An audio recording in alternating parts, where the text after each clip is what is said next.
Okay, let's get started.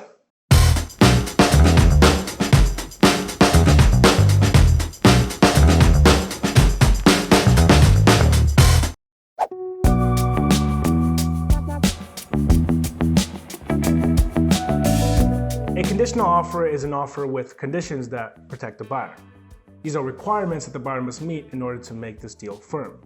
When you're dealing with a residential property, there's normally 3 conditions we deal with: getting financing approved, getting a property inspection done, and obtaining a real property report with compliance. When you're shopping for a condominium, you're going to have a condo doc review as well. A buyer normally gets about a week and a half, 2 weeks to meet these requirements, and if everything comes back clean and healthy, then they go ahead with the house.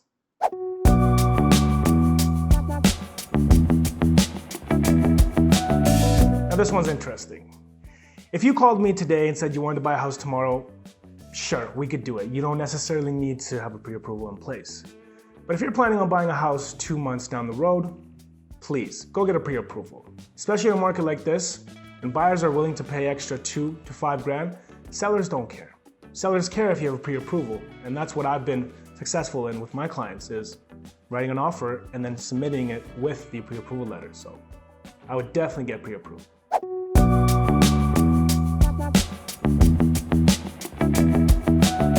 That is a really good question.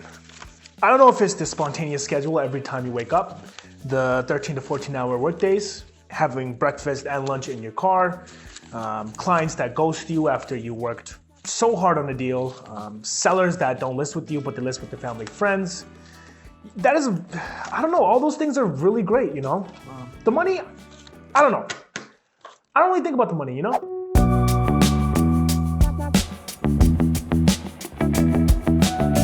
That is a really good question, and I got 2 words to answer it: housing shortage. But before I talk about that, let's talk about unemployment. Unemployment affects industries like leisure, hospitality, and retail. Now those are minimum wage jobs. If you were deemed essential, you stayed working. And that's where we normally find our homeowners. Those are the people buying and selling real estate. Now back to the housing shortage. When inventory fell super low, that just meant that for every house that was listed, there was 5-6 buyers ready to go.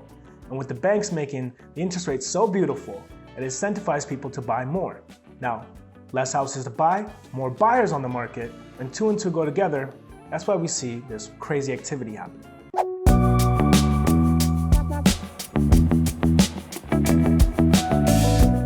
Honestly, as much as I would like to say I knew what I was doing when I was 18, I didn't. All credit goes to my mom. She pushed me into getting that real estate license, and at first it started as a part-time idea. I was working at Air Canada at the time, and I was okay doing both, but as the years went by, you know, things worked out, and to this day, she's the smartest woman I know. Go moms.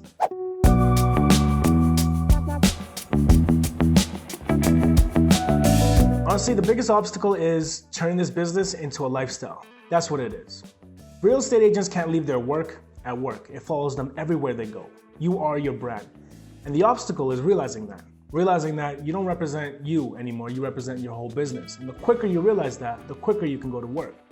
Another obstacle is giving everything time. When you're hungry and you're ambitious, you want everything right now, you have to understand that you can't handle everything right now. Things happen over time, and you have to stay persistent. Patience is something that you definitely learn in this industry.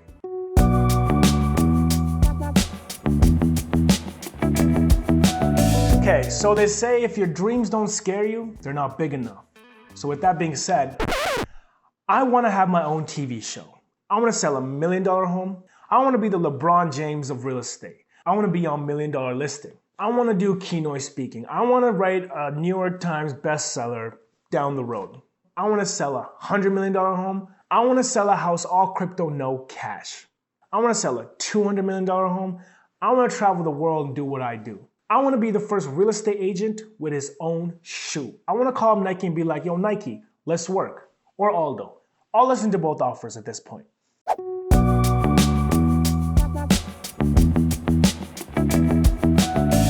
Now, there's not a lot of mistakes first-time home buyers can make. Usually they're just confused, they ask a lot of questions, and you know, as a good real estate agent, my job is to make them feel comfortable.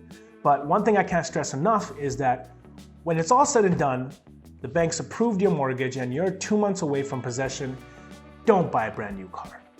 please don't buy a brand new car. That is the silliest thing you could do.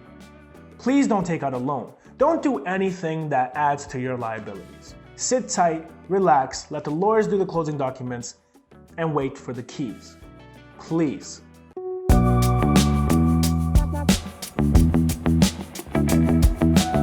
Now, in today's world, there's plenty of things that are resourceful for an agent. From training, content, books, podcasts, it's all good stuff. But the number one resource I would say to any real estate agent starting out or a couple years into the industry is having a mentor. Someone who's been down the road, who's been in the industry 10, 15, maybe 20 years, that's willing to take you under his or her wing. That is super important because they've already been there and now they're willing to share their experience and take you on the journey. And 20 years of experience in your first year, that is priceless, that is invaluable. So for all you starting out, get a mentor.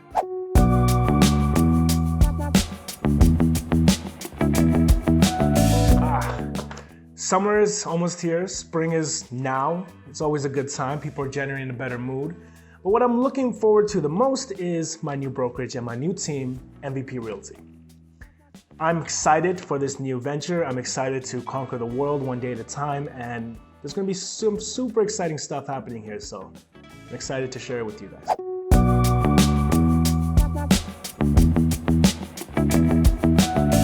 You know, aside from family and friends, it has to be the life of Nipsey Hussle. I mean, such a true entrepreneur, a true hustler. He's done everything that I'm setting out to do. He has the blueprint for success. His life is just inspiring to me. Every time I hear his songs, especially from the album Victory Lap, that is my go-to album when I'm going for appointments, to his videos on YouTube, the books that he recommends. You know, his life to me is just something that ended too short, sadly, but he accomplished everything that he said he was going to do, and he did it in style. He did it in fashion. You know, he did it the right way, all money in.